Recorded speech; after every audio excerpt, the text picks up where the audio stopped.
राधे राधे। आज हम लोग इस वीडियो में दो कंपनी के बारे में बात करने वाले हैं, बजाज स्टाइल और ट्रेंड। हम लोग देखेंगे कि ऐसा क्या हो गया है, मतलब एक तरीके से ट्रेंड में भी, कि इनका मतलब एक तरीके से रेवेन्यू ग्रोथ वगैरह इतना क्यों अब नहीं आ पा रहा है। और साथ में एक तरीके से हम लोग और बात करने वाले हैं बजाज स्टाइल। इसका तो मतलब रेवेन्यू ग्रोथ बहुत अच्छा आया हुआ था, लेकिन मतलब ऐसा क्यों हो रहा है कि इसका जो बिजनेस लेवल है उस लेवल पे परफॉर्म नहीं कर पा रहा है। तो फिर हम लोग पूरा डिटेल में बात करने वाले हैं। तो फिर आप लोग पूरा इस वीडियो को लास्ट तक देखिएगा। तो फिर चलिए अब हम लोग बिना देरी के इस वीडियो को स्टार्ट करते हैं। बस आप लोग ध्यान रखिएगा, ये वीडियो कोई भी बाय और सेल रिकमेंडेशन बिल्कुल भी नहीं है। प्लीज़ आप लोग अपना रिसर्च वगैरह खुद कीजिएगा। ये बस एक वीडियो एजुकेशनल पर्पज के लिए ही है। तो चलिए स्टार्ट करते हैं। सबसे पहले हम लोग बात करेंगे ट्रेंड का। अगर आप ट्रेंड का देखोगे ना, इनका इस बार का रेवेन्यू ग्रोथ इस क्वार्टर में Q2 FY26 में, मतलब आप खुद देख लो, हार्डली मतलब 16-17% का इनका रेवेन्यू ग्रोथ हुआ है। और प्रॉफिट वगैरह मतलब 16% के अराउंड ही ऊपर गया है। और अगर आप H1 में देखोगे, यानी कि जो इनका H1 FY26 में ग्रोथ वगैरह हुआ है, तो वहाँ से आप ग्रोथ देखोगे तो मतलब 19% का हार्डली ग्रोथ हो पाया है। और एक तरीके से पैट वगैरह आप देखोगे तो 14% के अराउंड हार्डली ग्रोथ हुआ है। यानी कि जो बिजनेस, मतलब मान के चलिए लास्ट एक तरीके से कुछ क्वार्टर पहले ही, मतलब ट्रेंड ही आप जाके देखिएगा, ये अपने हर एक क्वार्टर में आके 50%, 55%, 60% का ग्रो करता था। लेकिन अब आप जाके देखोगे ना, यही इन लोग का रेवेन्यू ग्रोथ मतलब 50% से 40% हुआ, 40 से 35 हुआ, 35 से 25 हुआ, 25 से 20 हुआ। अब 20 से करते करते इन लोग का 16-17% का रेवेन्यू ग्रोथ पे आ गया है। इसीलिए मैं आप लोग को कहता हूँ, आपको हर एक बिजनेस को हर एक क्वार्टर में उसका रेवेन्यू ग्रोथ देखना पड़ेगा, उसका प्रॉफिट ग्रोथ देखना पड़ेगा, उसका EPS ग्रोथ देखना पड़ेगा, और उसको लास्ट फ्यू क्वार्टर से कंपेयर करना पड़ेगा। तभी आप जान पाओगे इन द सेंस कि बिजनेस किस डायरेक्शन में जा रहा है as compare to the last few quarter, as compare to the last few year. अगर आप वैसे ही बस कंपनी को मान लो बस एक आध दो क्वार्टर में देख के आपने छोड़ दिया उसको, तो फिर मतलब आज के समय में बिजनेस इन्वायरमेंट कब चेंज होगा, कब बदलेगा, आपको नहीं पता चल पाएगा। अगर आप हर एक क्वार्टर में हर एक बिजनेस को ट्रैक नहीं कर रहे हो, उसका क्या रेवेन्यू ग्रोथ है, उसका क्या EBITDA मार्जिन ग्रोथ है, उसका क्या एक तरीके से प्रॉफिट आफ्टर टैक्स आया हुआ है, उसका फिर क्या EPS ग्रोथ है, फिर आपको उसको पीयर टू पीयर कंपेयर करना होता है। अगर आप ये सब काम नहीं कर रहे हो तो आप हमेशा अपना हाथ जलाते रहोगे, और फिर आप एक तरीके से हाई पी लो पी और एक तरीके से दूसरों को आप दोष मतलब देते ही रहोगे। आप मुझे खुद ही बताओ, मेरे पास मैसेज आ रखा था, वे लोग कह रहे हैं कि मतलब पहले तो ट्रेंड हाई पी में था, इसीलिए मतलब इतना एक तरीके से फॉल हुआ है। तो पहली बात तो मैं एक तरीके से उन सब चक्कर में नहीं पड़ता हूँ, मैं सीधी सी बात करता हूँ आपसे। देखिए, उस समय बिजनेस एक तरीके से 50-60% से ग्रो करता था, तभी भी इसका पी रेशियो आप जाके देख लीजिएगा 150, 170, 200 के अराउंड पी रेशियो था। और फिर भी एक तरीके से इसका बिजनेस रिवॉर्ड करता था। लेकिन क्यों करता था? इसलिए करता था क्योंकि उस समय इसका रेवेन्यू ग्रोथ 50%, 60% हर एक क्वार्टर में as compare to the last year के सेम क्वार्टर में होता था। लेकिन अब आप जाके देखोगे तो ये स्लोली मतलब ऐसा नहीं हुआ है कि जो बिजनेस 50 से लेके 60% अपने रेवेन्यू ग्रोथ दिखाता था, वे मतलब एक बैग मतलब नेक्स्ट क्वार्टर से इसने नहीं, मतलब 16 से 17% अपना ग्रोथ दिखाना स्टार्ट कर दिया है। इनका बिजनेस का top line growth slowly fall हुआ है। यानी कि जो इनका घोड़ा एक तरीके से 50-60% से आगे जाता था, वे पहले 40 पे आया, फिर 40 से 35 पे आया, 35 से 20 हुआ, 20 से फिर 16-17 हुआ। यानी कि आप देखोगे ना, तो ये एक तरीके से ये जो इन लोग का रेवेन्यू ग्रोथ है नीचे आया है ना, यहाँ पे आप जाके देख लीजिएगा 3 से 4 क्वार्टर मतलब पूरा अच्छे तरीके से सबको टाइम दिया था स्टडी करने के लिए कि भाई आप देखो, जो मैं पहले 50-60% से ग्रो करता था, अब मेरा ग्रोथ जा रहा है, आप जागो। लेकिन नहीं, मतलब यहाँ पे तो सारे एक तरीके से वैल्यू इन्वेस्टर तभी एक तरीके से जागते हैं जब एक तरीके से उनको दिखता है कि थोड़ा सा सस्ता हो गया है, या फॉरवर्ड भी थोड़ा सा और कम हो गया है as compare to the last few year, as compare to the last few quarter. नहीं, ये नहीं करना है। आप बस सिंपल जाओ, किसी भी कंपनी का पहले ये देख लो कि रेवेन्यू ग्रोथ क्या आ रहा है, उसको कंपेयर करो उसी सेम कंपनी से last few quarter back, last few year क्या रेवेन्यू ग्रोथ था, और क्या अपने कॉन कॉल में कंपनी गाइड कर रहा है कि आने वाले क्वार्टर में क्या हमारा ग्रोथ मोमेंटम रहने वाला है। अगर कोई भी कंपनी है XYZ ABC, कोई भी कंपनी है, अगर उसका मान लो लास्ट फ्यू क्वार्टर से कंपेयर करने पर रेवेन्यू ग्रोथ नीचे आ रहा है, जैसा कि ट्रेंड में हुआ, तो फिर जाहिर सी बात है उसका थोड़ा सा बिजनेस परफॉर्मेंस लो होता जा रहा है एज कम्पेयर टू द उसी सेम बिजनेस को अगर आप लास्ट फ्यू क्वार्टर और लास्ट फ्यू ईयर से कंपेयर करोगे तो फिर एक तरीके से आप खुद देख लो आपके सामने मतलब 16-17% का हार्डली बिजनेस में ग्रोथ रह गया और जो यही बिजनेस ट्रेंड मतलब 50-60% से ग्रो करता था और इसके आसपास भी कोई नहीं था वैल्यू फैशन में उस लेवल पर ग्रो करने वाला। लेकिन अब आप देखोगे तो बहुत सारी कंपनी अवेलेबल हैं एक तरीके से मतलब बहुत सारे बिजनेस अवेलेबल हैं जो इससे हाई रेट से ग्रो कर रहे हैं इन द सेंस कि आप जाकर देखोगे बजाज स्टाइल इस क्वार्टर में 70% का ग्रोथ है, साई सिल्क 28% का ग्रोथ है। तो फिर एक तरीके से बहुत सारे बिजनेस हैं जो अब ट्रेंड से हाई लेवल पर ग्रो कर रहे हैं। मैं एक तरीके से साई सिल्क का आपको कुछ नहीं बता रहा हूँ, मैं बस एक तरीके से कंपेयर कर रहा हूँ। और आप जाके देखोगे साई सिल्क का भी कॉल वगैरह ना तो वहाँ पे भी गाइडेंस उन्होंने बहुत कम दिया है एज कम्पेयर टू जो उनका ग्रोथ रेट है। तो फिर इसके लिए उनका भी एक तरीके से उनके बिजनेस में उतना ट्रस्ट नहीं बनता है साई सिल्क मतलब साई सिल्क पे भी। क्यों? क्योंकि आपने जब ऑलरेडी उतना रेवेन्यू ग्रोथ कर लिया है और आपको अब जाहिर सी बात है इन्वेस्टर ये चाहेगा कि आप अपने कॉल में अपना रेवेन्यू गाइडेंस और बढ़ाओ, लेकिन आप उतना कुछ बढ़ाते नहीं हो तो जाहिर सी बात है मार्केट को आपके ऊपर उतना कुछ ट्रस्ट बनेगा ही नहीं।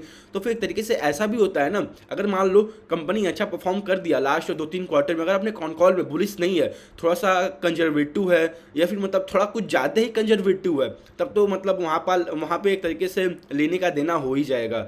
लेकिन वही है ट्रेंड का अगर थोड़ा मोटा मोटा ऊपर से बात करके हटा दें तो फिर एक तरीके से आप देखोगे 70% का रेवेन्यू ग्रोथ हुआ है, प्रॉफिट वगैरह मतलब नाक के बराबर ग्रो हो रहा है as compare to the last few quarter, as compare to the last few year. और एक तरीके से पीयर टू पीयर कंपेयर करने पे ट्रेंड एक तरीके से बहुत नीचे आता है। अगर आप जाके देखोगे वी मार्ट ने 22% से ग्रो किया है, मतलब वी मार्ट से कंपनी अब हार रही है पीयर टू पीयर कंपेयर करने पे। तो अब जाहिर सी बात है अब क्या ही आगे बात करना, आप लोग कंपनी ट्रैक करते रहो, नो डाउट ट्रेंड कंपनी बहुत अच्छा है, लेकिन अब जब जैसे ग्रोथ आएगा ना तो फिर एक तरीके से इसके पीछे मतलब में भी पागलपंती आ सकती है। लेकिन वही है कब ग्रोथ आएगा कब ग्रोथ नहीं आएगा, हो सकता है क्या मतलब आने वाले टाइम में 2-3-4-5 क्वार्टर 10 क्वार्टर एक तरीके से उस लेवल पे ग्रो ही ना कर पाए जो कंपनी ने पास्ट 50% 50-60% से ग्रो किया था।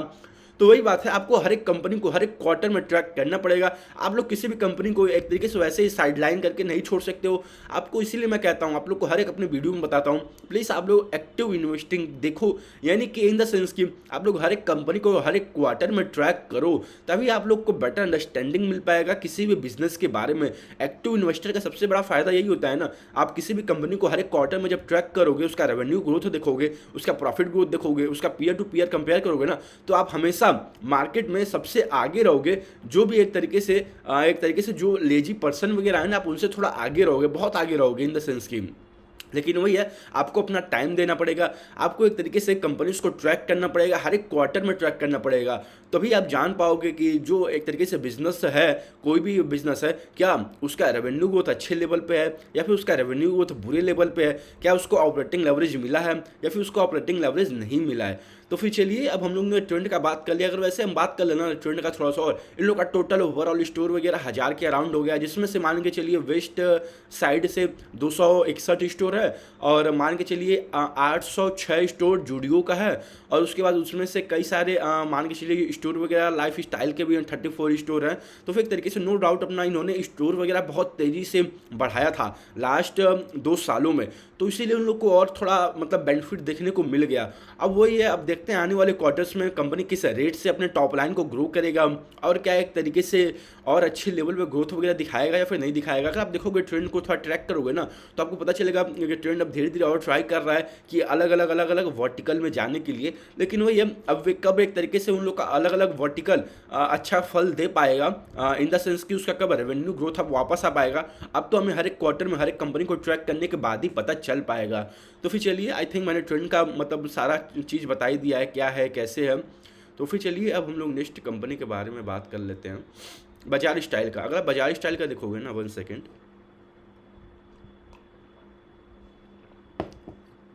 अगर आप बजाज स्टाइल का देखोगे तो बजाज स्टाइल का मान के चलिए इस क्वार्टर में मतलब Q2 FY26 में 71% का रेवेन्यू ग्रोथ हुआ।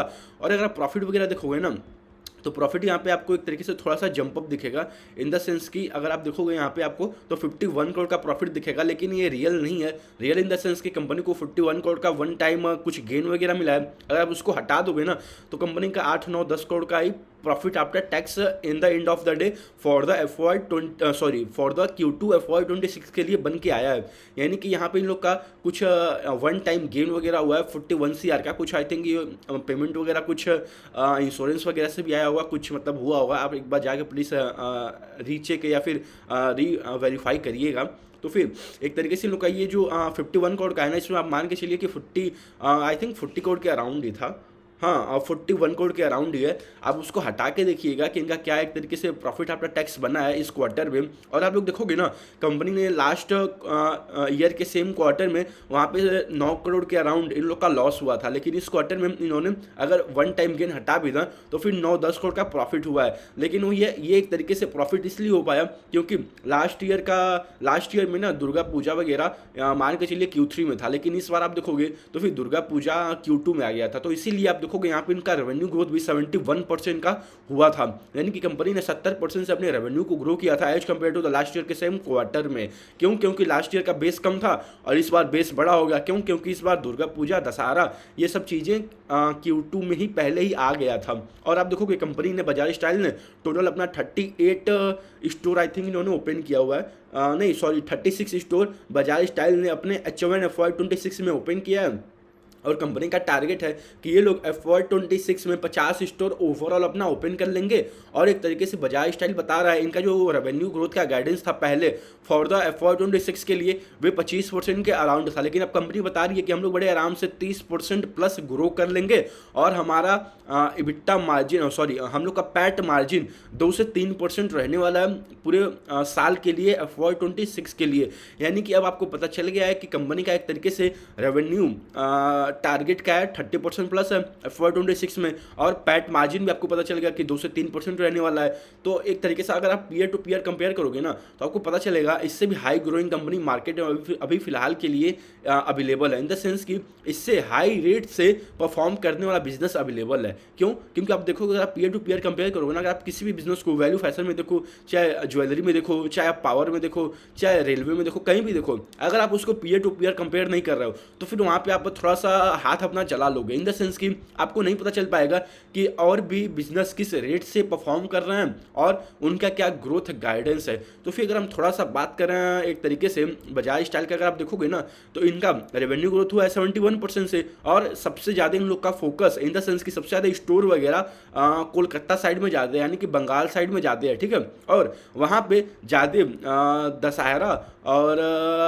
दुर्गा पूजा सबसे ज़्यादा उसी साइड मनाया जाता है। इन द सेंस कि मतलब मनाया तो सारी जगह जाता है, लेकिन कोलकाता साइड में ज़्यादा थोड़ा धूमधाम से होता है। इन द सेंस कि अगर आप जाके थोड़ा देखिएगा भी, मतलब वहाँ पे क्या अच्छे मतलब पंडाल वगैरह लगते हैं, मतलब क्या ही बताएं, मतलब बहुत अच्छा लगता है वहाँ पे। लेकिन वही है, अगर आप देखोगे ना तो बजाज स्टाइल का ज़्यादा प्रेजेंस वगैरह कोलकाता साइड यानी कि बंगाल साइड में ज़्यादा है। फिर भी मतलब इन लोगों का बस रेवेन्यू ग्रोथ 70% ही हो पाया। लेकिन अगर आप पीयर टू पीयर कंपेयर करोगे V2 रिटेल से, तो फिर V2 रिटेल का उतना प्रेजेंस नहीं है बंगाल साइड में, लेकिन फिर भी उस कंपनी ने 86% का रेवेन्यू ग्रोथ किया इस क्वार्टर में। तो फिर जाहिर सी बात है, अगर पीयर टू पीयर हम कंपेयर करेंगे ना तो फिर बजाज स्टाइल एक तरीके से थोड़ा सा पीछे रह जाता है पीयर कंपैरिजन में और ग्रोथ गाइडेंस में भी। V2 रिटेल का गाइडेंस है कि हम लोग 50% से बड़े आराम से फॉर द FY26 ग्रो कर लेंगे, और आने वाले टाइम में भी कुछ साल के लिए हम लोग इस ग्रोथ मोमेंटम को कंटिन्यू रखेंगे। और V2 का टारगेट है कि हम लोग इस बार FY26 में 120 से 130 दुकानें ऐड करेंगे, और जबकि बजाज स्टाइल का गाइडेंस है कि हम लोग एक तरीके से 50 दुकानें ओपन करेंगे, जिसमें से इन्होंने बजाज स्टाइल ने 36 दुकान ओपन ऑलरेडी कर दिया है। और बजाज स्टाइल का रेवेन्यू ग्रोथ गाइडेंस है कि हम लोग फॉर द FY26 के लिए मान के चलिए 30% से ग्रो करेंगे। पहले इन लोग का 25% का गाइडेंस था, इन्होंने इसको बढ़ा के अब 30% किया है। तो फिर एक तरीके से अगर आप थोड़ा सा मैं भी अगर इन्होंने बढ़ा भी दिया ना तो फिर भी एक तरीके से पीयर टू पीयर कंपेयर करने पे थोड़ा सा यही बिजनेस पीछे रह जाता है। अगर मान लो कोई और पीयर टू पीयर कंपेयर नहीं होता ना, मतलब इन द सेंस कि कोई और पीयर टू पीयर कंपेरिजन में नहीं होता, तो मतलब मैं सही बता रहा हूँ, क्या पागलों की तरह इसके पीछे पागलपंती आती। लेकिन वही बात है, थोड़ा सा यही मुझे इनके ऊपर बुरा लगता है, इन द सेंस कि मतलब हर एक चीज़ अच्छा अब स्लोली ये किए जा रहा है। अगर आप देखोगे ना, कंपनी ने बजाज स्टाइल ने फॉर द FY27 के लिए भी 25% प्लस ग्रोथ गाइडेंस दे के रखा है, यानी कि FY26 के लिए तो 30% का ग्रोथ गाइडेंस है ही अब इनका, ठीक है, और अगले साल के लिए भी 25% प्लस ग्रोथ गाइडेंस है कंपनी का। तो नो डाउट एक तरीके से ये भी कंपनी अच्छा ही है, लेकिन वही बात है, इनका एक तरीके से पीयर टू पीयर कंपेयर करने पे हार जाती है, इन द सेंस कि ये इनका जो ग्रोथ गाइडेंस है इनके जो पीयर ग्रुप में है ना कंपनीज, उनका थोड़ा हायर रेट पे है, और जो ग्रोथ है इस क्वार्टर में भी और लास्ट कई सारे क्वार्टरों में भी ये थोड़े से उनसे पीछे रह जाते हैं, इन द सेंस कि जो उनका ग्रोथ रेट है हर एक क्वार्टर में as compare to the last year के सेम क्वार्टर से। तो फिर आप लोग कंपनी ट्रैक करते रहिए, देखते रहिए कि आने वाले क्वार्टर्स में कौन किस रेट से ग्रो करता है। इसीलिए मैं आप लोग को कहता हूँ प्लीज़ आप लोग हर एक कंपनी को, हर एक बिजनेस को पीयर टू पीयर कंपेयर करो, फिर देखो कि कौन सी कंपनी किस रेट से ग्रो कर रही है, फिर आप उसका कॉन कॉल देखो कि क्या वे बिजनेस अपने फर्दर आने वाले क्वार्टर के लिए, आने वाले सालों के लिए क्या गाइडेंस दे के रख रहा है। अगर मान लो अगर आप पीयर टू पीयर कंपेयर नहीं करोगे ना, तो आपको नहीं पता चल पाएगा कि क्या उससे भी और बेटर बिजनेस मार्केट में है या फिर नहीं है। तो फिर इसीलिए मैं आप लोग को कहता हूँ प्लीज़ आप लोग हर एक कंपनी को, हर एक इंडस्ट्री में पीयर टू पीयर कंपेयर करो, उसका कॉन कॉल पढ़ो, तभी आप लोग को और बेटर अंडरस्टैंडिंग मिल पाएगा। तो फिर चलिए अब हम लोग इस वीडियो को यहीं तक रखते हैं, मुझे उम्मीद है कि आप लोग को वीडियो अच्छा लगा होगा। तो फिर चलिए अब हम लोग इस वीडियो को यहीं तक रखते हैं। बस आप लोग एक बात का ध्यान रखिएगा, ये वीडियो कोई भी बाय और सेल रिकमेंडेशन बिल्कुल भी नहीं था। प्लीज़ आप लोग अपना रिसर्च वगैरह खुद कीजिएगा, ये सारे के सारे वीडियो बस एक एजुकेशनल पर्पज के लिए ही है। राधे राधे।